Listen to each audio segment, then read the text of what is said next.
I'm Tony. I do a lot of the adult programming at the library, and I was so excited when many months ago Jason contacted me from Project Home, from the outreach, offering some of the incredible, wonderful array of programs that they do. So this being Monona, the first one that I jumped on was how to prevent basement flooding. And Jason has quite a background in that, and I'll be telling you more about that in a minute. But I also want to tell you, serendipitously, his program comes along right at the time when the library, every 4 or 5 years, we have to do a strategic plan. We want to do a strategic plan to find out if we're meeting your interests at the library for services, for programs, for everything else. And we have this very wonderful little graphic. And over here we have copies of a community survey. So if you could take one of these and turn it in upstairs, it takes about 10 minutes to fill out, or you can go right to our website and click on it and fill it out. And to sweeten the deal, you'll be entered into a random drawing for a $50 gift card from Amazon. But I know you just want to do this because you want to make your library a more wonderful place. Okay. Anyway, when I went on Project Home's website, as I said, I was so impressed. I did not realize they had been around for 48 years. And their mission has been to improve the quality and affordability of housing for low to moderate income residents in Dane and Greene County. They perform home repairs, accessibility modifications, and energy improvements to make homes healthier, safer, and to ease the financial burden of high energy bills for people who are struggling financially. Jason Hafman is the outreach manager, and he's been with this nonprofit since 2009. He's responsible for planning and scheduling the free home maintenance classes, and that includes things like basic household plumbing, cost-effective energy improvements, and everyone's favorite, how to prevent basement flooding. He's also organized and led groups of volunteers on landscaping projects to correct basement flooding issues for the last 6 years. So I'd like everyone to welcome Jason. Okay, so we have a quick training on this item. If you grab one of these. So this is a keychain, but it also has screwdriver bits in here. In order to, you have to take the roof off. So you have to pinch in the sides simultaneously and pull up. When you have access to it, you have 4 bits in here. They are magnetized, so hopefully you won't lose them. They pop in there and sit back inside. But anyway, that's what this item is and how you work it. These items over here are, you're welcome to take any of those you'd like. And there's more information with brochures, some business cards as well. We have some information from our sponsor for the class, MGE. We have to thank them because without them we wouldn't have these classes free for you to bring to the public. So we have a number of different sponsors this year and reaching out to more libraries, getting into more communities. This is our first program here in Monona, so I'm glad to be here today. Before I jump into the topic of the day, one of our board members is in attendance and she wanted to say a quick word. So Joe, you would come up. Hi, my name is Joe Miller, and I've been a long-time resident of Monona, but I've also been a board director with Project Home. And Project Home's first focus was to help the low-income and the disabled and those with disabilities to be able to make sure they could get weatherization, home repair, and live in their homes. But over the years, we've also had to look at other ways that we've been able to finance the nonprofit. And so about 5 years ago, we started to think about doing what we call a social enterprise. That means a business within the nonprofit that can go out and anybody can claim their services. And so I really want you to make sure that you contact and look, because if you need an energy audit to see how can we save on your energy costs, if you need insulation, air sealing, weatherization, Project Home is the expert in this area within Dane County. They also have programs for those who fit the income to be able to do furnace repair. You need your house painted. You need other kinds of things. It's just amazing what Jason has done. If you're a vet, Jason has done a wonderful program for the vets who have had need and want to stay in their home. But our new Project Home, the Optimist, our social enterprise, is available to do home repairs, simple remodeling costs, roof repairs, weatherization. Look at it, because this is the way that you will continue to keep Project Home within the community, because we can then spread the cost and the services we can do, not just to one thing and dependent on government grants, but we know will either be lessened or will eventually dry up. So it's a wonderful community project, and I know that all of us, including my husband and I, we've asked them to come in and do a variety of things around our home, getting qualified, skilled workers in those areas. So please look at the website, and thank you, Jason, for coming, and we hope that we can encourage more classes here in our library, but within our community, not just the things we think we need, but we can going forward. Okay, thanks. So if you did not get the handouts because we ran out of copies, we have more made, so we'll get them to you. Just see us at some point or check with Tony. So just to kind of give an overview of Project Home, Joe covered a lot of things there, but we are a private local nonprofit based here in Madison, single office. We work around Dane County and Greene County for a variety of programs. Confusion sometimes comes in with us because we do handle some government contracted programs, but then as a private nonprofit, we also have started our own initiatives where we bring in private funders, do more good in the community with the same people and the same staff. So we're really a mix of some of those government programs and some privately funded programs. And then the new social enterprise is our ability to be a contractor for anybody. So we go out and do a free estimate on various types of jobs, including we have a plumber on staff, so we can do plumbing, we can do home repairs, we can do carpentry, we've done kitchen remodels, bathroom remodels, things that large, smaller projects too. But our core work on the home repair side is a lot about health and safety. So in that we do simple things like install grab bars for people if they need them.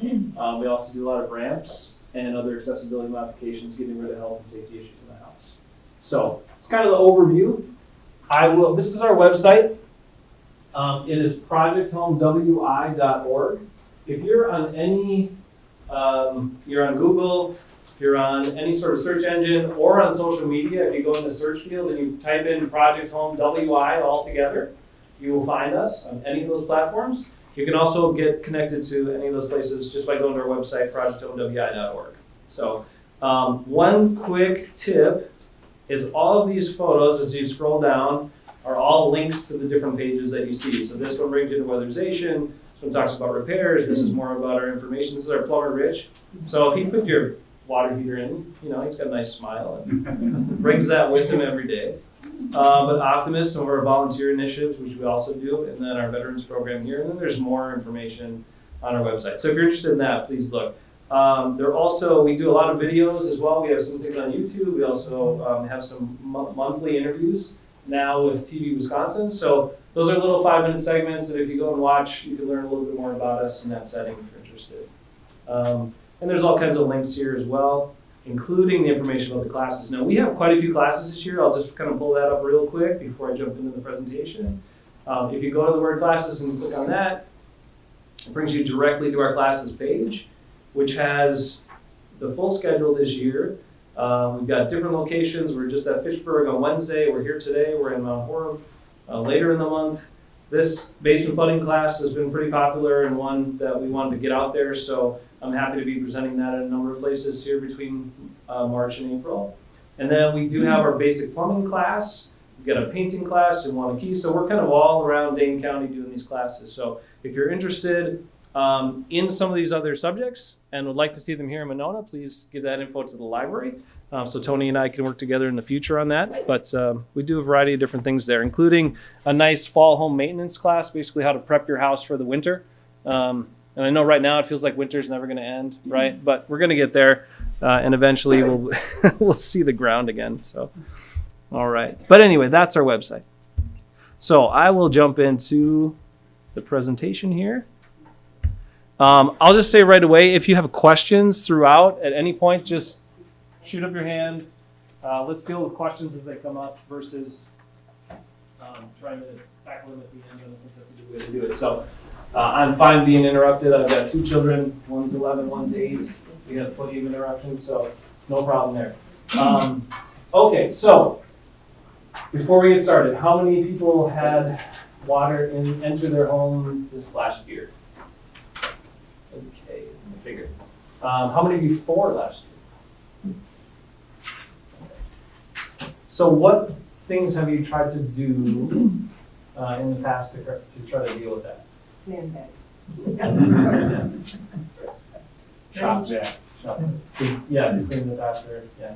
We redid our window walls, we moved more soil away from the leaky areas. Quit planting in those areas. Extended downspout. Extended the downspouts. Drainage towels. There's a lot of things that we can try to do, right? Yes. So, yeah, we had some flooding, but because it was so widespread, we raised our yard about a foot or so with an angle. And then we kind of, since we wanted to change out our porch anyway, we got rid of the porch and we put an apron around the back side of the house on 2 sides, and then put the porch on top, part of the anchor, and then we have a walkway, about a 6-foot walkway around 2 sides of the house, and we waterproofed all that. Wow. So some pretty substantial things that you're trying to do. Those are costly, those are pretty big disruptive things to try to deal with water sometimes. How many of you live near a lake waterway? And that's a whole other challenge. Yeah.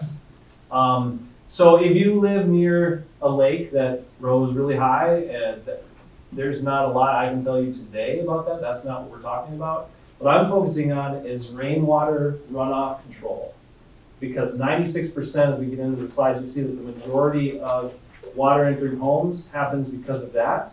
Now, sometimes if we're near waterways and we've got elevated levels, or we get the amount of rain we had last year, then you have to sandbag. Then you have to take those other precautionary measures in that situation. But these type of things I'm going to talk today are very practical, very inexpensive to do, and that's your way of doing what you can to prevent water from getting in your house.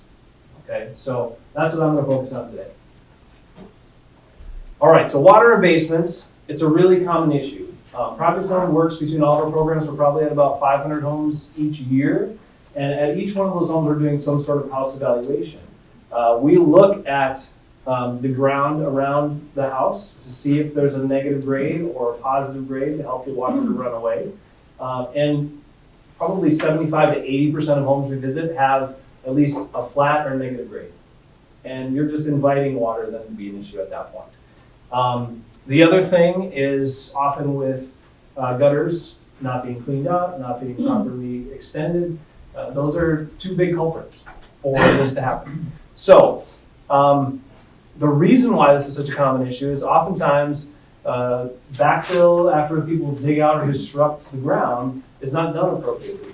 What contractors should be doing is compacting the soil incrementally as they refill the hole. Whether they dig out to put in a window well, whether they dig out, to create a house in the whole basement, what they should be doing is putting some ground back in, compacting that, putting a little more, compacting that until they get to the top.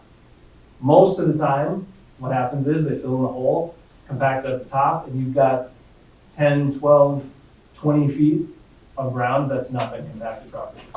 And that's why settling often occurs. Yes? How often should they be compacted with a backfill? It varies. There's different methods for it. One that's really effective is like actually using a tube and water and sticking it down into the ground that you put there, and then that will saturate that ground that they put in and really have it sink down. There's other heavy-duty compactors that they'll just tamp, with a device. So it really kind of varies about what they're using, but it should be done at least, within maybe breaking that into 4 sections, really kind of compacting it properly. So that's something to look out for. If you're ever doing that, please ask your contractor about that. If you're ever into, you're digging out for a window well, anything like that, ask them, have you compacted this properly? Have you tamped down the soil? Because I don't want to set them around this, cause problems for me. The other thing is, there are things that can happen, sometimes it seems like we don't have an issue with that, with a negative grade or soil settling, and then all of a sudden we do. So at least twice a year, at least in the spring and the fall, walk around your property and look for those things. It's really important to keep an eye on it, because it can happen fast, and once it does happen, and water starts getting to that area, it's just gonna continue to be more aggressive and sink more soil, and then it's gonna run even faster to your basement wall. Yes? Tony's got some handouts. For anybody that doesn't have the handouts, go ahead and put your handout. So I already kind of alluded to this, but 96% of water problems are due to poor control of roof and surface runoff. So again, the common culprits there are clogged gutters, clogged or detached downspouts, negative grade around the foundation, and like in this photo, not having your downspout extension on. Got an elbow at the bottom of the downspout, all the water's coming up right there next to the house. That's gonna create a problem for sure. Water is the most damaging force for buildings. So it can cause a lot of issues. If it's a single occurrence, it can cause damage to your house temporarily, belongings as well. But if it's a reoccurring issue, there's a lot bigger things that can happen. We're inviting mold and bacteria growth then. We've got conditions that are right for powder post beetles or carpenter infestations. They like moist wood. So if the wood's moist, that's where they're gonna go to. And then the other thing is, if it happens enough, it can actually rot the framing of the building. Or if you have metal framing, it can rust your metal framing. So those are the things that can happen. The other thing with improper cleanup or reoccurrence is it can cause the house to be unhealthy. So you can have indoor air qualities because of the mold bacteria growth. You can have other issues with the home, and then it's causing you to be sick in addition. So these are the things we're trying to prevent and avoid. Here is an example of some real life settling. So this was a backyard that previously did not have a basement entrance. So the contractor came in, dug out this whole area in the backyard. So this here is on the left side of this new patio door that was put in. This is the right side.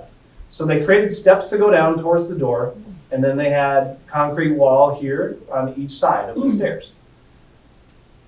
There had never been water problems in this house before. After they got done, they filled in, and you can actually see some of the rebar sticking out through the wall here. Oftentimes, contractors will break it off or cut that off. This was so far below the ground level, they just let them stick out. Not a big deal, right? Because the ground level was up to the top of this wall. Whoa. And a year and a half later, that's what it looked like. So I actually measured that was about 10 inches that it dropped. Again, we're talking about soil that had been properly compacted. Now we've disrupted it. We fill it back in, not properly compacted this out. Yes? With those rebars sticking out, I know I was in construction a long time ago and used to break them off and then actually blackjack them. Yeah. Does the water travel down that gap between the concrete and the rebar? Yeah, if this was a basement wall, they would have done that.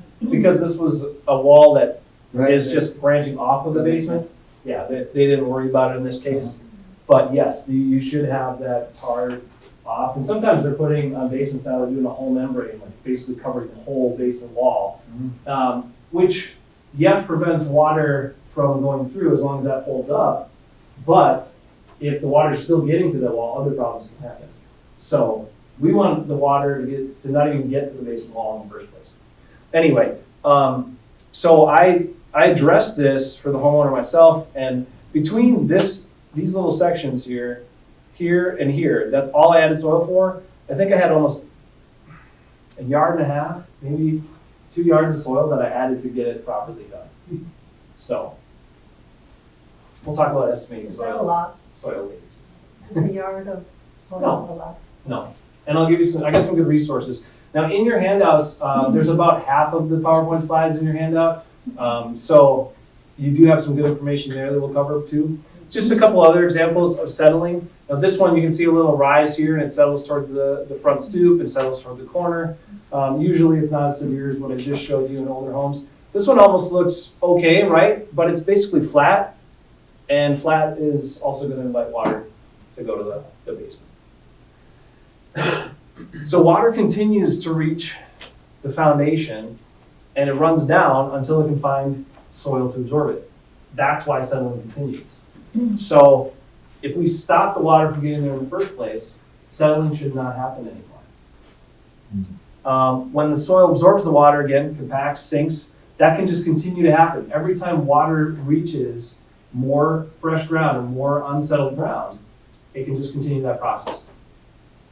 So again, if we keep the water away, that's what we don't want to do. Now sometimes we do our own great landscaping, and then we have animals do some of their wonderful landscaping, and so we've also got to keep an eye on those things. This was a house I visited this year, and now they've got some digging here, and they've got dirt up against their siding, which is going to cause rot and cause issues. Could also create more of a vehicle and invite more of those bugs to come in that like moist wood.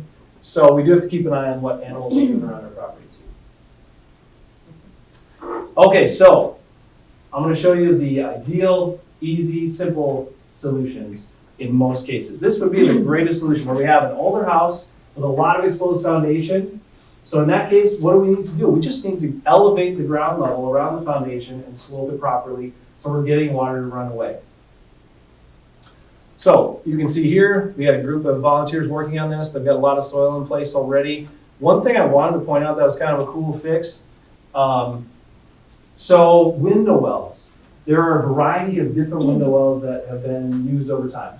And there are a bunch of different shapes. There's some U-shaped ones, there's some straight curved ones, we have plastic ones now, we still have some metal ones out for sale. There's all kinds of different ones. So it's becoming more and more difficult if you have an existing well to try to match that well with one you can find in the store. So what I found works really, really well is getting some garden edging. Not the black stuff that's really flimsy, but there's another type of garden edging that's a little more sturdy, but you can still cut it with a tin snips or with a saw. And utilizing that, it usually comes in about 4 3¼ heights. And then you can wrap that around the outside of your existing well if you need to get it, say a 2-3 inch rise, and then fit that there, and then it'll basically go, your well's here, you put that just on the outside of your well to extend it up a little higher, and then you can build your ground up against that, and it works really, really well. So that's a good solution when you have existing wells that you obviously don't want to dig out and try to resect or replace, or if they're already anchored into the foundation, which oftentimes they are. On this house, we had a different solution because here we had some concrete window wells, and so we were looking at that, and they were too low. We needed to rise, get a little bit of rise, not a lot, but right at the foundation we needed about 3 inches. So I proposed getting some pressure-treated ground contact 4x4s. And so we got those, we cut them properly, we screwed them to the concrete, and we got our rise that way. So we didn't have to try to pour new concrete, we didn't have to, there was no well that was gonna match that. It was kind of a good solution to that situation. One quick rule is the slope that we're going for. Yes? So you put 4x4 on top of the concrete that was already there? Yes. Did you have to seal that on there? Do anything special, or just put it on there? We screwed it to there, because once you get, once you have that on there, you got it screwed and fixed properly, and then you've got the dirt, it should So hold up you as screwed well. it into the concrete? Yeah. And then into the wall, the concrete wall? We didn't screw it into the wall, just the well. Okay. Yep, just straight through. So we want a rise of about, yes? I have basement windows, but I don't have any window wells Sure. on the outside. It's just dirt that comes up to the, window. Yep. How close is the dirt to the bottom of the window? Pretty close. Pretty close. You should maintain about 3 to 4 inches of room between the bottom of your window for your basement and where the soil comes in, which is when you need to put a well in, if you have to go higher than that. So it may be a case where it would be really good to get some wells in those spots. and maybe dig those out a little bit so you can get down about 3 inches below the bottom of the window. Because otherwise soil can basically get some water in there, absorb it, or it can get to that point and then it'll come in through your window. Yes? We have an issue with the water coming in around the edge of where the well meets the concrete foundation. Sure. So what's the best solution for that? It's really grading. We just need to get, you need to get enough of a slope to get the water moving away fast enough. And there's different options there, either whether you're using grass seed or if you've got a landscaping material, whether it's stone or if it's mulch, or what have you. So, but the ideal bare minimum we want is 1 inch rise per foot out, extended out 6 feet away from the basement wall. So we actually want that grade 6 feet or 6 feet continuous. And at least at that, I tend to, especially when I'm working on houses that have had issues, I'll go more than that. I'll make it even a bigger ramp, basically, because I want that water running away from the house quickly, not going back to the house at all. Yes? One of the things that we tried that worked for a while was putting in a drainage pipe in front of the window wells heading downhill. The lay of our land runs downhill right to left, if you look down at the house. And we found that helped us to some extent. Do you use that technique very often, or is that you better off with just a grading? So you talked about it being sunken along the Yeah, I edge? sunk it along, it was high on the high side of the house, and it all eventually worked its way all the way down to the other side of the house, much lower than that, and then drained out to the other side. But it was slotted drain pipe that we surrounded with pea gravel and topsoil. Yeah, I don't do a lot with that, because really if we have the property graded, well, then we Well, now don't. what we're finding is it's starting to expose itself on the high end. Sure, sure. So I would think, the one thing that happens often is, even if we have, reasonable grading around our property, if we have areas that are getting a lot of water introduced to certain areas of the house, whether it's a downspout and the extension's not far enough out, or something like that, if that's happening, it's just overwhelming that area with water and the grade can't perform the way it should. So that's why it's important to have downspout extensions out to the 6 feet mark as well, at least, and they can be further than that if you want. You had a question? Yes. Yeah, like houses in a city where you don't have that 6 feet, would you suggest doing a steeper slope, or just stick to that as far as you can go? So that is one of the scenarios I bring up later too. It is difficult sometimes if we can, that's the ideal situation. If we can get to 6 feet, great. If we don't have 6 feet to work with, because our houses are too close together, then a more aggressive slope is a good idea.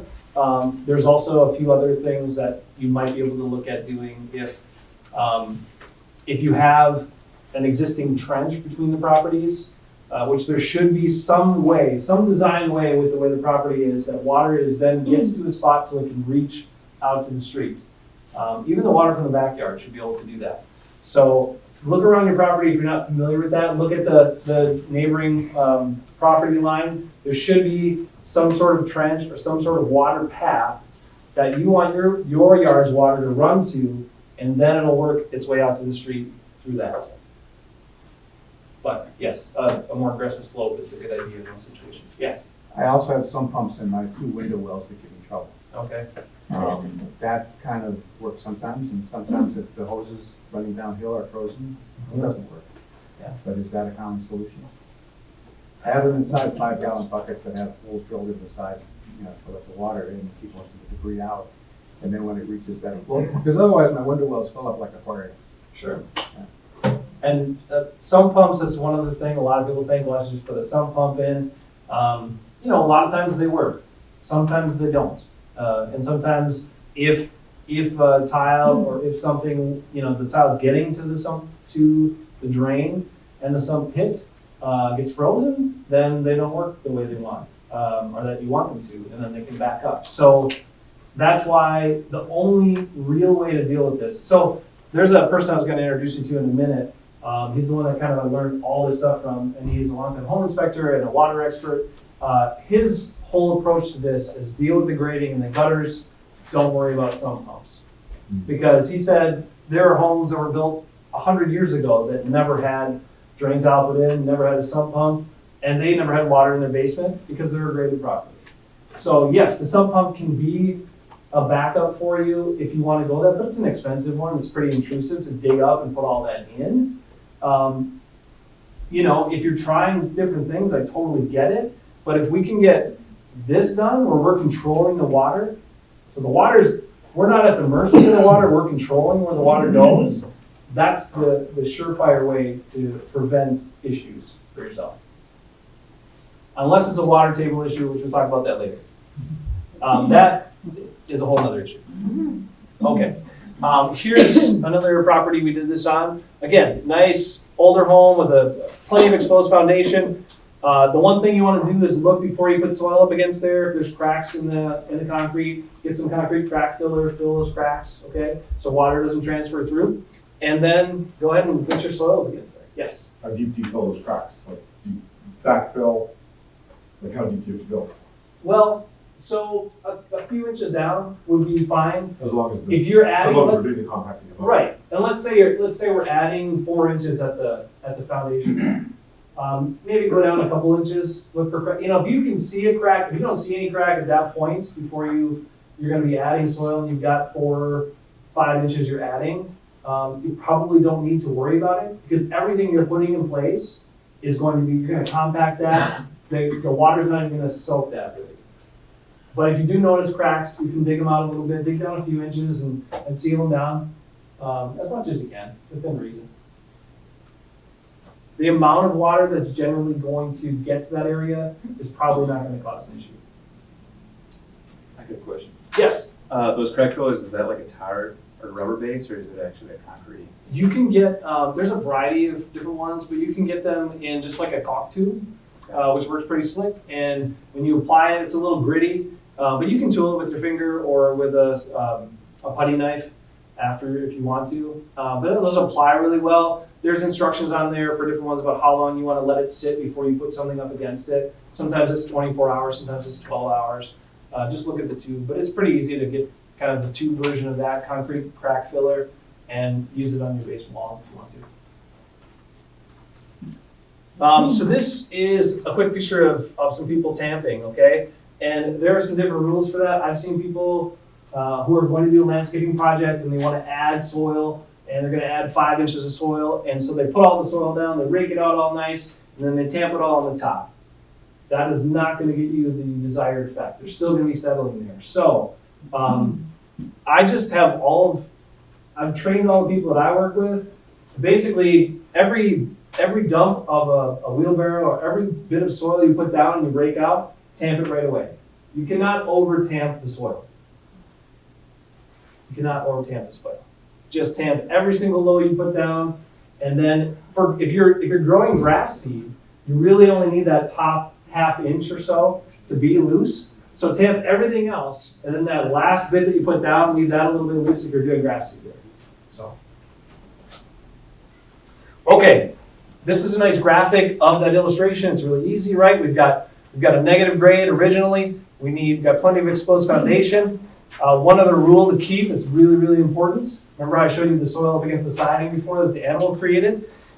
We want to maintain at least 2 inches between the bottom piece of siding and where we're putting our soil. That's so our siding doesn't rot. We don't get backsplash up behind the siding. And it doesn't matter what kind of siding it is. Whether it's wood, it's obvious. If it's aluminum, if it's vinyl, there's still wood behind that. So it's going to cause you problems if you get the soil too close. And I've seen people that tried to address this, that just, you know, they knew the grade was negative and they put a bunch of soil in there and they got it up against their siding and it caused stuff like this. So you can see right here, this whole stretch, it's up above. There's this bottom trim board here below this piece of siding. That was all rotting away. There's a big hole in the corner right here.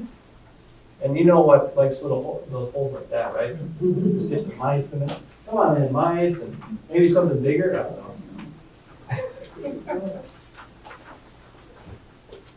So, and not to mention the damage, the extra peeling from paint, because you get so much more backsplash down there. There's a lot more issues to deal with if you get the ground too close. This is a project we did with some volunteers again. We actually did a lot of work in this house. Project Home, we actually re-sided this whole house too. Made it look really nice, fixed up a couple issues, and then did that. But this little house right here, I had to order 6 yards of soil to address this little house and to get it to where it needed to be. So it can be a lot more than you think sometimes. Is that because of how negative it was, or Yeah. just the fact that it wasn't compacted? It was about 6 inches too low, Okay. and a couple sides were 6 inches down, another side was 4 inches down. So yeah, it was about 6 yards of soil I had to get. Here's a great example of that grade and of the ability with the property to really get it far enough out. Like if you can do that, that's perfect. That's just unbelievable. If you don't have that much property to work with, then get a little more aggressive with the slope. I put this picture in here because a lot of us don't think about our front stoops or our porches. And I see a lot of people let this area go. You also want to do this here. You want to make sure that's properly graded too. Because how many people have had a porch like that and seen cracks, seen it start to sink, issues with it, right? That's because water's getting there. And maybe the footings were done properly, maybe they weren't. Maybe there's some other issue there, yes. So that's just graded topsoil with rocks over top? Yep, yep. But you want to make sure, even again, because a lot of people would say, well, this isn't my basement wall. The wall's back here. I'm not that worried about this. Well, concrete has no flexibility, right? There's a base underneath it. If anything causes disruption with that base, concrete's just going to crack and break. Yes. When we bought our home, it came with flower beds along the exterior. Can you comment on growing plants and flower beds and just get rid of them? No, you can keep your flower beds. You just want to add soil around those flowers. But the flower beds are right up next to the foundation. So in order to grade, you'd have to. We might have to relocate those a little bit, or Wow, pull them out a little bit. my shoulder's aching. Well, there's I have a utopian neighborhood approach to these projects. Move away. Call your neighbors if it's here. Because what's amazing is because I've done this at my own house by myself, and yeah, it's a lot more intensive then. But I've also done this with 5, 6, 10 extra sets of hands, and it's incredible how quickly it goes, how much easier it is, and you can have fun while you're doing it as well. So if your neighbors like you, and might want it, you could give them this, and also have the same problem. You could say, well, why don't this weekend we'll do your house, and next weekend we'll do our house, and maybe you can set up like a neighborhood approach like that. That's my utopian idea. Yes, go ahead over here, sorry. The semi-pro women's football team, the Blaze, I don't know if they still exist, but they used to do maintenance for a donation. And there's nothing, you haven't lived until you have women football players that work in your yard. The other group that was incredibly helpful during the sandbagging, who came and helped remove the thousands of sandbags, was the rugby group. And we have a contact, and they'll do it for a donation. That's it. It's the same deal. Same deal. What's the And name of the donation. rugby group? What is it called? The UW. UW? This wasn't a UW group, but here's the a rugby contact. Anita Kemmel also has the contact information in City Hall. We have it. And I have a picture of the sandbags that they moved in 2 hours. How many thousands do you think that was going to? It was like 12 feet tall. It was huge.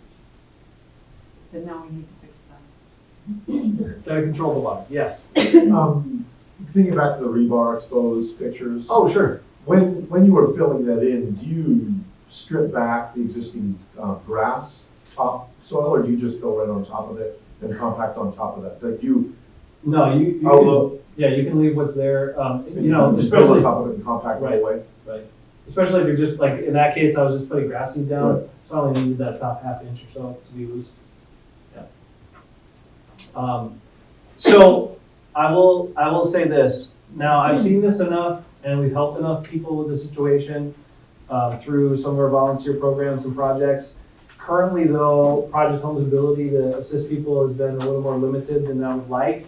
It's certainly the need is there, and so I'm working to, this is kind of the awareness initiative right now, but I've also been trying to reach other groups that might want to get behind efforts so we can do more volunteer-based projects to correct these issues at homes that we identify.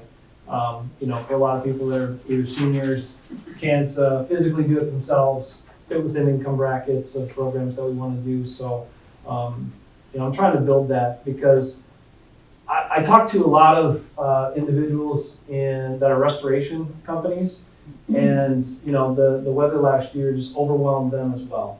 So they were trying to keep up and trying to address all these really serious situations like some of you probably experienced. My thought was, I can't help with that because we're not a restoration company and that's not an area we're going to get into. But if we can help with the rainwater runoff control and keep water out of people's basements in that situation, then the people that are near waterways or have excessive flooding because of those situations, that's where the restoration companies can focus their attention. So that's really my goal. Yes? So besides the volunteering, does your social enterprise do, fee-for-service work in helping to identify and mitigate some of these rainwater flooding issues? We don't do that with our social enterprise because most of our people are not landscapers. And we have so much interest and so much demand for the carpentry, the plumbing, all those services, like that's where we've kind of stayed and need to keep our focus. But, I know there's great potential for this. I know there's great need. So if any of you have ideas, I have cards here. You can reach me by email too. If you have thoughts about people to reach out to that you think, might be a possible supporter of this. I have had conversations with a representative of FEMA as well, just last month. So we're really trying to tackle this and do what we can to help. But, I think for us and our ability at this point, it's basically going to be up to me organizing people. So at least right now, I'm trying to work with volunteer groups if we can get some funds in. We do have one supporter so far. GHC Group Health Cooperative has signed on to help out. Yes? I've got an area that did sink in a little bit, and I need to add another inch and a half of topsoil. But there's fairly decent grass there now. Is there any way to just lay it down and rather than reseed, or would you lay it down, tap it, reseed again? It's like right on the edge, That's kind of that depth. Maybe the grass will grow up through again, maybe not. So you probably have to reseed. Yeah. Would you tamp it down when you put it down, or would you keep it a little bit looser in order to do the seeding? I would still tamp it because you don't want it to settle anymore. And grass roots, once the grass roots actually start to take off, they'll work their way through some pretty tough soil. Yeah. Okay, but anyway, so remember, we don't want our porches to sink and crack, and so don't forget that area, okay? Here's the gentleman I was talking to you about, Don Robbins. So what I just showed you was the ideal situation. We've got plenty of exposed foundation, great. We seal our cracks, we get soil up against it, we address the grade, and we're doing fine. When we don't have that, and this has been a big trend in newer homes where they do the vinyl fill and they maybe only leave you with 2 or 3 inches of exposed foundation below that lowest piece of siding. Now, again, what I was talking about before is most of the time in those homes that were built, they've disrupted all that soil. So when it settles and compacts, it usually does so, even though they've created a path for water in the initial landscape, it usually does so unevenly. And that's how you can see sometimes where 10 feet out from the house, there's this ridge or this almost hilly area, and it slopes back to the house. And that's actually higher than the ground next to the house. And that's originally probably wasn't done that way, but over time, that's what happened with the disruption of the soil and the resettling. So when we want to get a higher rise, but we've got to maintain that 2 inches, at least 2 inch gap between soil and siding, we have a different approach. You do not have to bring in big excavators and tear up the whole yard. You don't have to do that. There is an alternative to this. I call it the Don Robbins method because he's the one that told me about it. I don't know if he invented it, but he uses landscaping timbers or treated lumber to build a mini retaining wall along the side. This graphic is an over-exaggerated representation of that to give you the effect. However, I'm going to show you some real-life applications that don't look this strange. But to illustrate, so we had ground level that was negative coming back. We wanted to get a positive grade here. Our siding is way down here, so you can see we have an issue, right? So we built a little mini retaining wall. We want to keep it about 6 inches off of the siding. And again, that's to make sure that there's no moisture issue there. And then we build up our grade against that and have our grade off of that mini retaining wall. What do you mean by 6 inches off the side? So where we place this landscaping timber, where we make our little mini retaining wall, we actually want to have that away from the house about 6 inches. What do you put in between? Usually some landscaping stone or pea gravel, something that's drainable, but also a little decorative, and it really dresses it up. Yes? That looks like you're digging a trench beside your house that's gonna fill up with water. And it seems like that's gonna fight the whole process. I don't understand how that actually works. So this is an extreme graphic representation of it. The thing is, most of us, and not everybody, but most of us have overhangs here that also help protect this area. There might be a little bit of water that gets in here, but we're dealing with the high bulk of the water is going to hit this spot and run away. And even if a little water gets in here, it's probably not going to be enough to cause an issue. And this is normally not how it looks. So I'm going to show you how we, yeah, sure. It would seem like in certain circumstances, you could just put those timbers right up against the foundation and right up to where the if you don't need to get higher than the siding. If all you do is get up to the siding to get that extra 2 inches, you could just put them right up. You could just put the timbers right up against the foundation. Well, the issue with that is you're going to have a treated timber that will then repel water back up and a lot of backsplashing off of that could damage the siding or get water behind it. So we do want to maintain that, even if you want just a little rise. And there's some instances we've used this where we only needed maybe a 2-inch rise, or even to get flush with that bottom piece of siding like you're talking about. And we did have to use this method for that reason. So I'm going to walk you through. So where would you get the backsplash if you had the eaves overhang? Well, it depends. All houses are different, right? Okay. But the other part is that piece of lumber is going to hold moisture. And if you had it too tight to the siding, again, you've got moisture right up against the siding, or you've got moisture really close to that siding. So, some of those critters, bugs that really like moist wood could get in the house.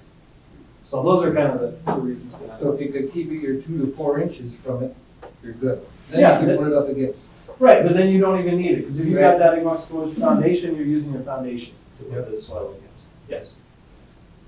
So this house we worked on, now this property, you can see, it was kind of that example I was talking about. There's a big ridge right here that all ran back to this corner of the house.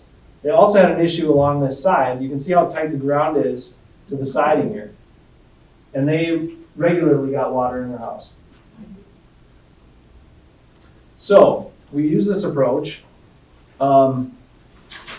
We have our timbers, it went around the front of the house, we came down the corner here, and we did it all the way along the side.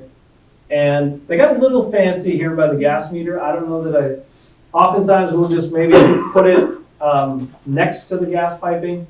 But this group, they got a little fancy and notched out the timber and did some other fancy things with it, which was fine. This house also was had no overhang at all, so they wanted to get it as close as they could to protect that area, which is one of the reasons they did that as well and got it close in the front. But then we built up our soil, they're tamping as they went. We laid down this stuff after, which is great for helping grass seed germinate. They do make some seed blanket that contains the seeds. That stuff breaks up a little too easy for my taste. This stuff lasts, it's biodegradable. You only need to water the seed once a day if you put this down versus having to water it 4 times a day. So if you cover your grass seed, it's not gonna blow away, the birds aren't gonna get it, and it'll germinate much more quickly. Stuff just rolls out. There's some stakes that usually come with it, and it works really well. And it yeah. is called what? This is just Quick Grass Pro Turf Starter Blanket. Yeah, that does have grass seed in it. This does not, no. So we had grass seed, we raked in the grass seed, then we covered it with this. Okay. This is basically like a moisture blanket to help the grass seed maintain moisture and germinate more quickly. And you can get that anywhere at a. Yeah. at a- You can get it at Menards, you can get it at Home Depot, hardware stores, yes, yes. So for these cases where there's not enough exposed foundation or where just the house is too low or what's pushing water towards it, Mhm. it's, the solution is always, is it that the solution is always to build up the grade around the house or that it's just kind of easier to do so? Because I guess I'm saying I would have expected those scenarios to have to like basically rescape your entire lawn or something like that. Like kind of dig down the high parts, but that's not necessary or that's not needed. In most cases, no. In most cases, there is, when the landscaper, whoever did the landscaping in the house, whenever it was built and finished, created water paths or waterways for that water to then get out to the street. So there is a plan, should be a plan for each property there. The one thing, I was just talking to a landscaper, Paul Gancher, if anybody knows Gancher Landscapes, great company. But he had mentioned too that if you do something like that and you disrupt too much of the yard, that you can actually cause yourself issues with your municipality and or if you're gonna try to sell the house at some point. Because you've disrupted that initial water plan to get water out to the street. Over so- time, Yeah, that so, we got out of speed with that initial plan. right. So if we're dealing with the ground close to the house and within 6 feet, that's okay to do anything there. And that's gonna be your best bet, yes. What did you do at the window well there? You got. Oh, they just cut a piece and kind of angle cut it there, so it'd hug each side of the window well. Other times we've gone, But do you put a board across that to hold the wall or? so It I'll, looks like you're bringing dirt up there. Yep. Or are you just letting the window well hold it there? yeah, so these are 6x6s, they're pretty heavy. Generally, when you put them down and put some soil against them, they're not gonna go anywhere. We do have a staking option that I'll show you too, if you're interested in that, we have done that before too. But generally, you can use a 4x6 or you can use a 6x6. I prefer the 6x6s if you need, I prefer to have that at least 5 1/4 inch width for my wall, so it's a little more stable. So then that way you might not need to stake it. If you get a 4x6 and you have the skinny, you have the 3 1/4 inch side here down and you're using that extra lift, then it's a little wobbly then, a little unstable. So unless you anchor it another way, which I'll show you a quick thing of that too. But this is how it works. This house, we only had to do it in this little stretch from the fence to the air conditioner, and it was really close. Like we were almost there. We could have almost said, no, we're not gonna put this in, but we did, and it worked really well. Yes. Thinking back to the image where you drew the schematic of the, whatever his name is, retaining wall. Yeah. So in the end, you filled that up with peat, gravel, or something that just drains? Yes. And can you fill the peat gravel above the siding line? You don't want to. You don't, there's No. nothing above the You siding line? would like to still keep that 2-inch distance. Right, and so Between- then you could, depending on how bad your situation is with where your siding goes right to current grade, then you could have it could look like a Yeah. little Right. trench almost. Right. In terms of the visual. Yep, and some people, if they have that situation where it looks, it's a little bit more severe between the height of your retaining wall and the gap between the house, and you get your stone in there, you gotta the stone has to stay 2 inches below the siding. Some people have put little potted plants in there or decorative things to really dress it up, and, it doesn't have to look strange, but it can be really effective, and you can dress it up pretty simply and pretty inexpensively. Okay, so here is this was a landscape architect that actually brought this to my attention and had this idea, but he wanted to make his wall when I roped him into leading a group of volunteers for me. He's like, well, I'm gonna make this really stable. So I had never done this before. And he said, what if we get 2-foot sections of rebar and we drill through the lumber and we stake it into the ground? And then, so basically if you're doing that, this is a permanent thing. This is not something you're probably ever gonna take out. But it does stabilize that wall 100%. Again, if you're using a 6x6, it's pretty stable. Once you get it's not gonna rock, it's not gonna give way. This is, in my opinion, this is optional. But it's certainly, if you wanna do it, 2-foot sections of rebar, maybe about every 3 or 4 feet, drill through the wood and then hammer those through. Call Digger's Hotline before you do any of this stuff. This was 4x4 then? This is a 6x6. Oh, this is 6x6 Yep. also, I think. Yep, Oh, yep. They wanted to do it on this project. I said, okay, go for it. And that one's just a single layer, right? Yeah, yeah. Another one. Right. What kind of lengths those 6x6 come in? They come in all kinds of lengths. 16 feet, 8 feet, 10, 12, 14. 16 is the longest. 16 is probably the longest you'd want to try to handle. Yeah, you need an army. They're pretty heavy, so. You had a question in the back? Yes. Are there any elements of landscaping that require a building permit? Not a building permit, but you do want to contact Digger's Hotline, have them mark the property before you do anything. Really important. Yes. May not have been paying attention, but, where the 4x4s meet each other, you screw them together. That is optional. In some cases we have. If you're on a corner like this, you may want to. It kind of depends on what you're doing with that corner. Are you building ground up, really high to the top of this whole thing all the way around the corner? Is that going to be consistently wedging it in place? Then it's probably fine. But if you have a little bit of a, let's say we're going to be at the top of this board, and then as we get around the corner, we're going to kind of dip down. Maybe you want to screw those together. That's where I have a note in there about using certain type of fasteners. There's a washer head screw or lag screws that work really, really well for that. GRK fasteners are great. They're heavy duty, big screws. They come in all, you can get like an 18-inch screw. They're crazy, but they come in all these lengths up to that. And they do say that they are self-drilling, but if you've paid the money and spent the time to cut your wood right, pre-drill holes for yourself. Because you don't want to split that end, you just don't want to go through that and then have to fix it. When we were done with this one, this is what it looked like.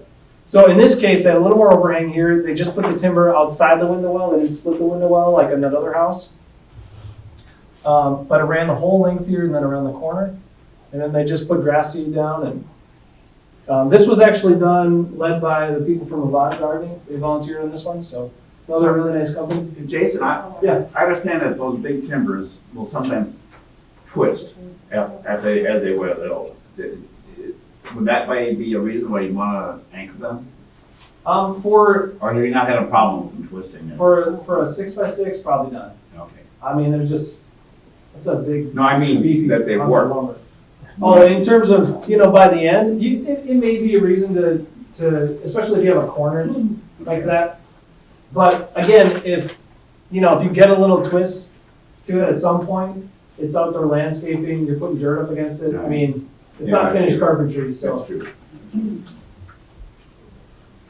This was actually done by Don, and he used a little different approach here. We had a basement bedroom with casement windows that had to open out, so we had to get a little creative here. And he wanted 4x6s because he was going to double them up. We weren't quite done with the fill when this picture was taken. We also had a lot of issue right around the side. We had to build up a big chunk of gradient along the side of the house and get the water to flow out here and then come around. So Don created this whole system, and you can see the screws here. You use those washer leg screws. Do not use regular deck screws. They're not going to hold up. Okay, you need washer head lag screws. And pre-drill your holes. But he used just two in each end, and all these joints. And then he also fastened these double layers together, which if you use the staking option, you could just put a stake through it, and that would do the same thing. Or you can actually get long enough screws to screw straight down or straight up. to hold those two sections together, if you have to go that high. But like I said, most times we've done this, we've only had one piece of wood. I mean, a 6x6, in most cases, was enough. Yes? If you have enough exposed foundation and you're simply adding topsoil and tapping it down, you need to call digger's hotline, you're not digging. You need to just be on the safe side. Probably not. But if you're doing any sort of work with shovels, or you might be digging into the ground, you probably want to call them, yes, just to be safe. It's a free service. You can also do it online. It's pretty simple, and I give you the information on that too. Yes?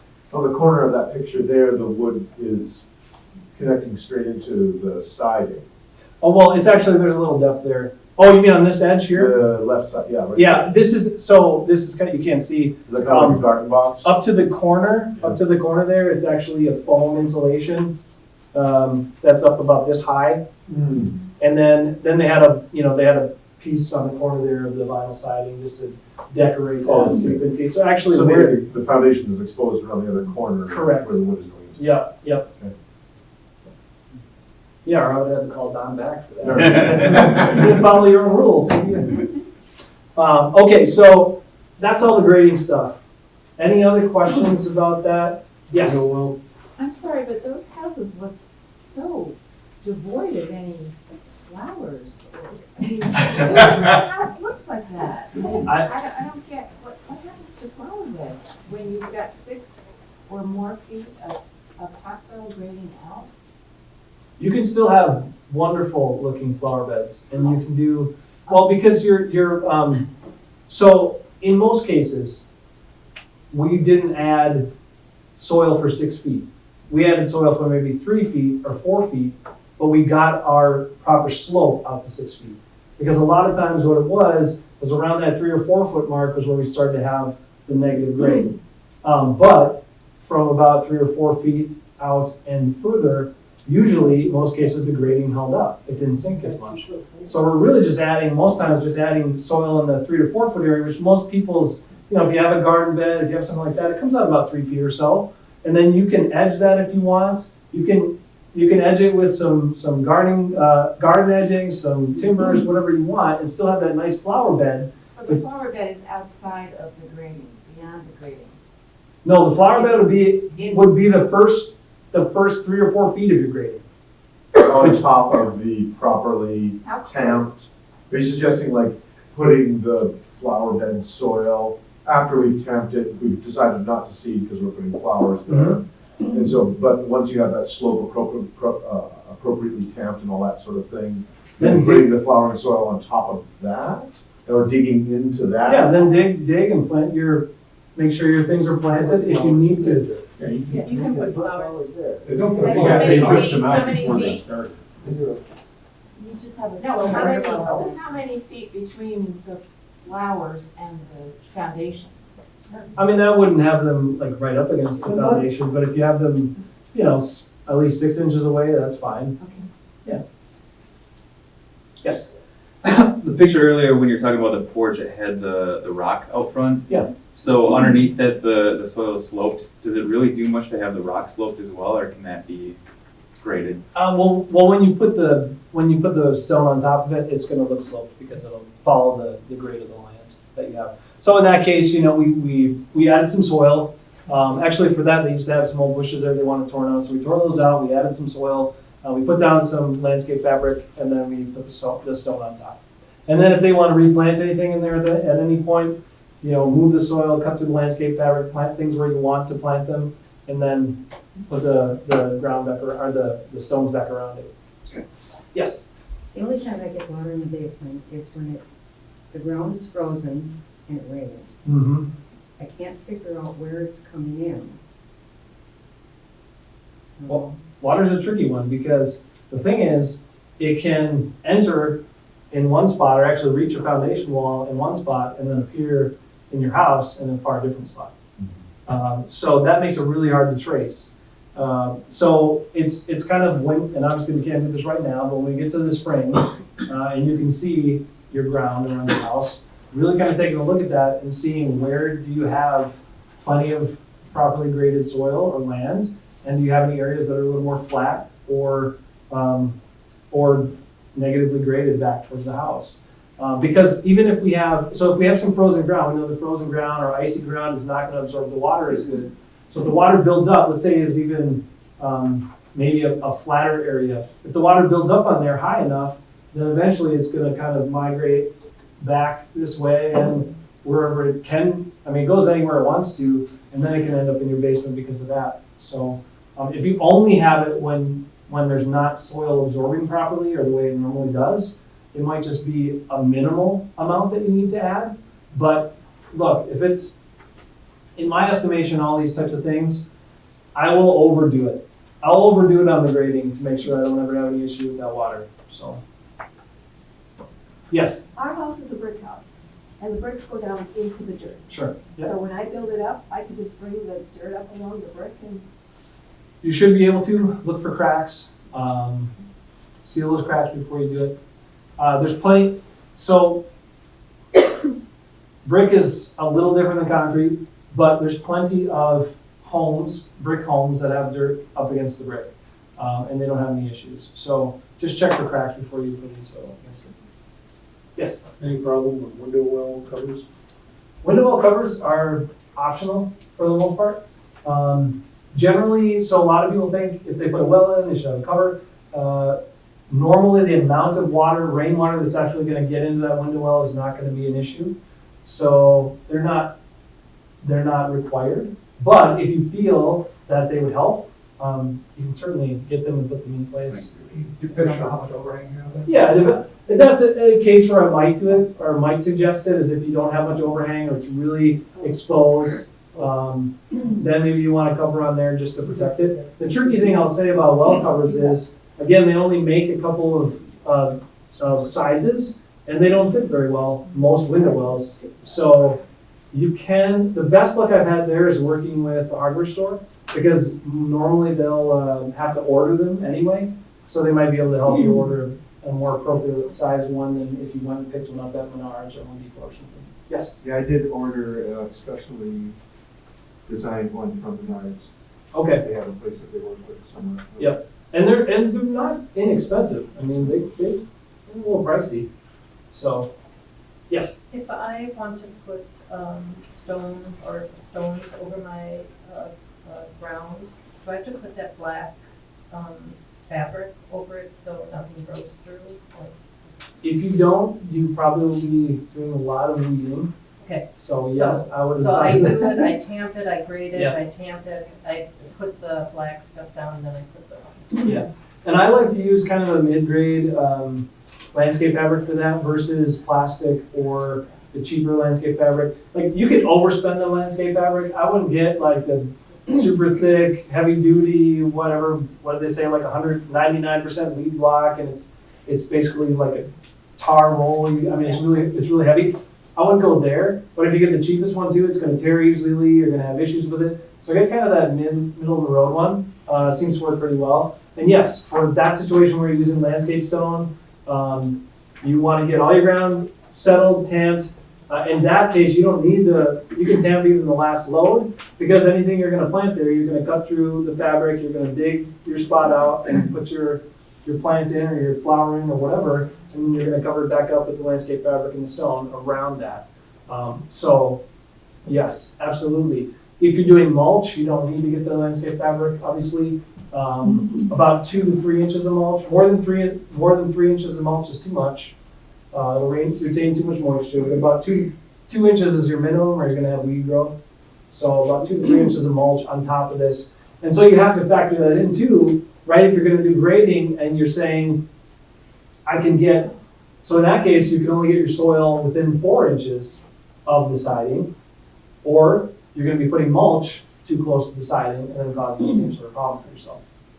So that would be a case where if we can't get, if we need to go closer than 4 inches with the soil, then we have to go with an alternative approach.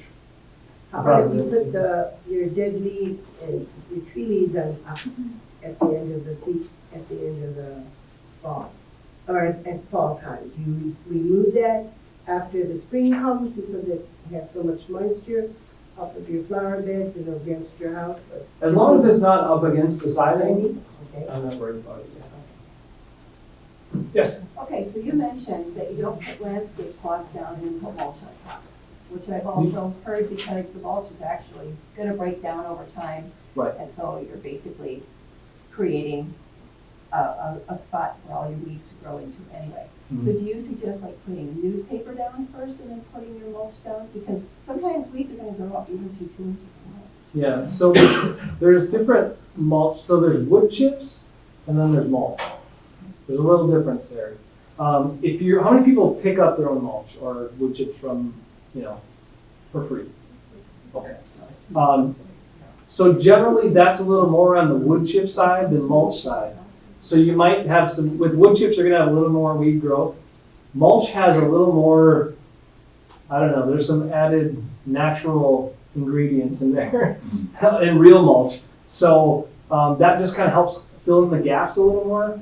And so like if you are ordering mulch, let's say you're ordering soil, you're ordering mulch from a landscape provider, that mulch will not have as much weed growth. But it will also kind of over time break down, you'll have a thinner layer, so you have to add more.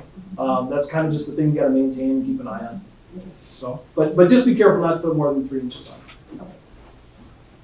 And I know we're getting a little short on time here, but I'm happy to answer questions. Yes? Is there an advantage to using stone versus mulch? Not really, it's more of just a preference. The stone is a little more expensive. You also have to get the landscape fabric or you're gonna have a ton of weeds. But what the stone does is, it's never gonna break down, so you don't have to reapply, you don't have to do all that sort of stuff. So it's kind of in one shot, you get your landscaping done and it's good. Now, if you start to have an issue with your ground settling, then you gotta rake back all that stone to deal with it. So that's the other part too. Okay, I have quite a few more things to cover, but I know we have limited time, so I'm gonna try to get through this. If you have questions, just let me know. I'm gonna hit some highlights here. 6 feet, 4 feet is minimum. I'd go 6 feet as a minimum, but the rule book says 4 to 6 for your downspout extensions. Okay, they should come out at least that far.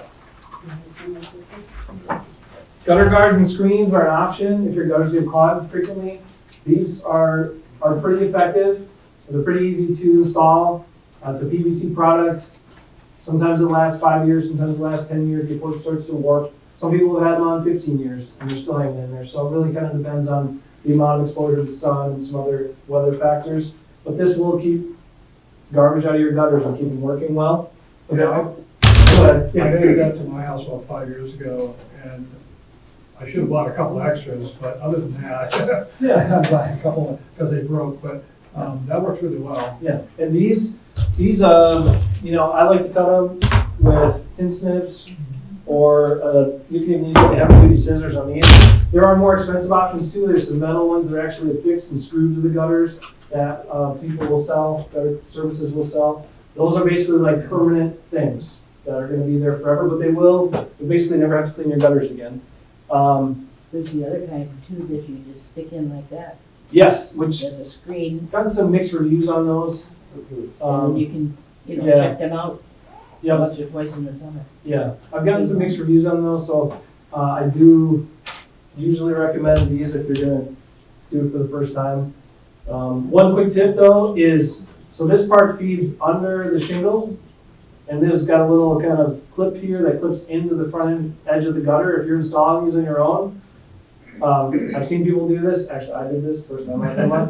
Was I tried to put the clip on first, and I tried to bend it under the shingle. Don't do that. Put it under the shingle first, and then pull it back towards the gutter, and it's really easy and quick. So learn from my mistakes, okay? Okay, see, too short. This is a nice longer. Now we added an extension here. Her initial extension was around the 4 foot mark. We threw another one on there. Flexible extensions, an option. They do hold up. Again, they're going to be something that breaks down over time. If you can do it in aluminum and it works for you, that's the best. These are just some people installing gutter guards. Now, this was my funny slide. We barely get to that one. All your projects always go smooth, right, and easy, not mine. A couple of quick things to talk about to adjust to existing trenches. So this was a house that had constant basement flooding. Every time it rained, water in the basement. It's an in-home daycare. She couldn't use the basement when it rained. That's when you want to have kids inside, right? And had all kinds of problems with it. What we had here in this case was we had this big trench. So the backyard was very high and sloped back to the house. There's this trench right here that ran just by the air conditioner about 3.5 feet out from the house. That you put in, or was that? No, that was existing. Okay. So we had two options here. We could have tried to really build it up really high to get higher than the mound and ground that's way out here, or we could work with this trench. Because this flow of the trench came this way to get to between the two properties. So we elected to just get our slope to the trench and use this 3 feet and direct water around here. Now, she also had this egress window well put in at one point, which caused her a lot of more problems. But there was an issue with the whole thing. And so we did this approach. We used the existing trench and the water flow. And she called me 6 times between when the rain started, after we did this, and then all over the summer, and you couldn't believe that your basement was dry every single time. So. The other thing is when you've got pathways, sidewalks really close, we obviously can't get, 6 feet out here. So again, I'd just be more aggressive with the slope in that case when you don't have enough room. This one, I totally understand. I don't know if you see properties like this with the concrete paths for the driveway. You really want that water to get to this section at least. I know why they didn't want to put their downspout on, but you've got to have your downspouts on and working for you, or all the water's dumping out right there and just causing problems. Okay, so we know what we're trying to avoid. Talked about that stuff. I have all this information, and it should be in your handout, about how to estimate. If you have questions about that, basically what you're doing is looking at each side of your house that you're going to have to do something to, and estimating each side individually, and then adding those sides of the house together to complete the order of materials you need. Okay? My example here is you want to get a measurement of how much rise you need at the foundation itself. And then we want to figure out about how far we need to come out with adding soil. And like I said, normally it's around 3 or 4 feet that we have to add soil, not the full 6 feet most of the time. So then we're finding a midpoint. So if it's we're coming out 4 feet, we have a 4-inch rise at the foundation wall. About our average for that space is about 2 inches. So when we're calculating that area, we're saying 4 feet, we're doing a 2-inch depth for the whole area, and that's going to be our estimate for that side of the house. This math teacher is very excited with this real life example of algebra, by the way. Real life triangle theorems. If you have more questions as we wrap up, I'll stick around for a while. This is a tamper. This is a heavy duty one. They make some with wood handles.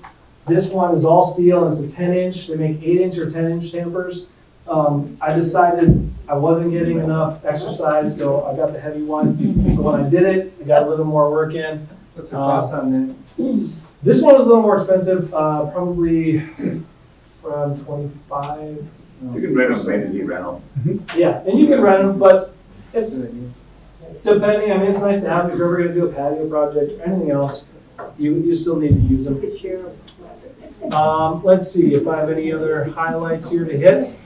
I've got your list of supplies needed as well. That's in your handout. So all these things will be for the regular project. These will be for extra projects. If you've got to do the whole retaining wall idea.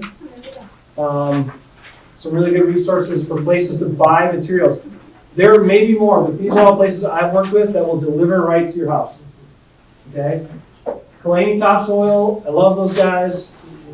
They're wonderful dirt farmer people. They're super helpful. Like if you've never ordered materials before, they'll walk you through it. They'll walk you through it. They're great.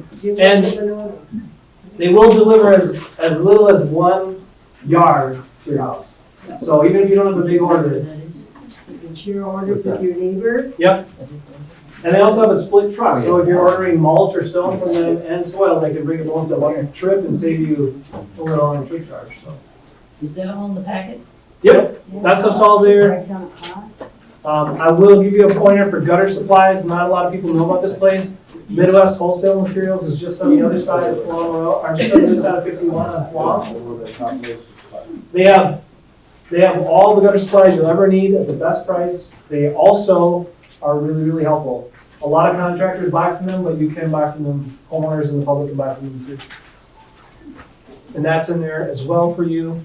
Some estimated pricing for all these different things so you can kind of identify how much you think the project might cost. The variation in the pricing on some of the things like topsoil and some of these things is about the amount. So if you only order 1 yard, if you order more yards, you're gonna pay a little bit less per yard. Is it delivered? Yes. Yep. If you price out like bags of soil that you pick up from somewhere, I mean, it's so much more. I get it, it's easier to handle a bag sometimes, but if you have a wheelbarrow or something like that, or can borrow one, shovels, wheelbarrow, and a big amount of soil, it's way more economical for you. And the other tip I will give you about the topsoil is if you get shredded topsoil from some of those providers like I showed you, they will shred it right before they deliver it. So it is so easy to work with, so easy to spread, so easy to shovel. You get this clumpy stuff that's been in bags and wet, you're just causing yourself more work, more time. So spend a little more on that side of things if you need to. I did get shredded topsoil, I got topsoil, it wasn't shredded, got topsoil for a little bit less one time, and it was clumpy, had clay in it, it was a pain to work with. And then I went and did projects with some of these other providers, and it was so easy to deal with that stuff. So look at those good providers and ask them, are you shredding this topsoil before you're delivering it? If they say no, get it from somebody else who does. Because there's a lot of stones and Oh, yeah. and what have you. Yep. I took a whole bunch of it back to Farm and Fleet. Yep. And I said, this is what's in these bags. So I said, this should all go through a grinder before you even put it in the bag. Yeah, so these companies here, that's what they'll all do that. They'll shred it before they deliver it. And it's so easy to work with and so worth getting it from them. And you'd recommend keeping the soil dry if you're not gonna use it right away? Oh yeah, absolutely. Yeah, you don't want that to get wet. If it gets wet, then it's gonna compact all the things we were talking about, right? And then you're gonna have a hard time shoveling it and raking it, yes. So cover it with a tarp.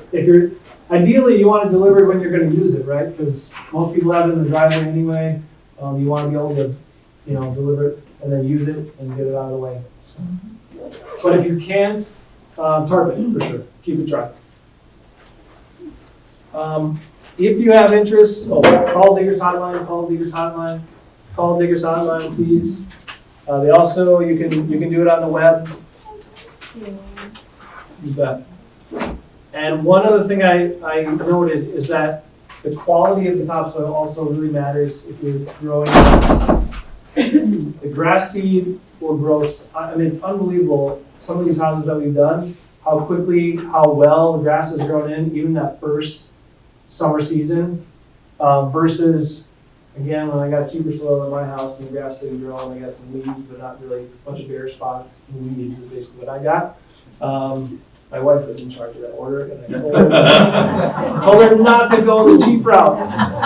But she's a little fool on that side. Anyway, no, it really does. It grows better in this good quality soil that you get from places. If you need to hire somebody, some really good companies here. These two only do gutters. There are a lot of different companies that do remodeling and other work and siding, exteriors, and gutters. These two companies, that's all they do. So they are the best. And these are some really great landscaping companies if you need to hire somebody. Really great people. Okay, this is where you can find us. If you have questions, want to talk about anything, I'm here. Thank you.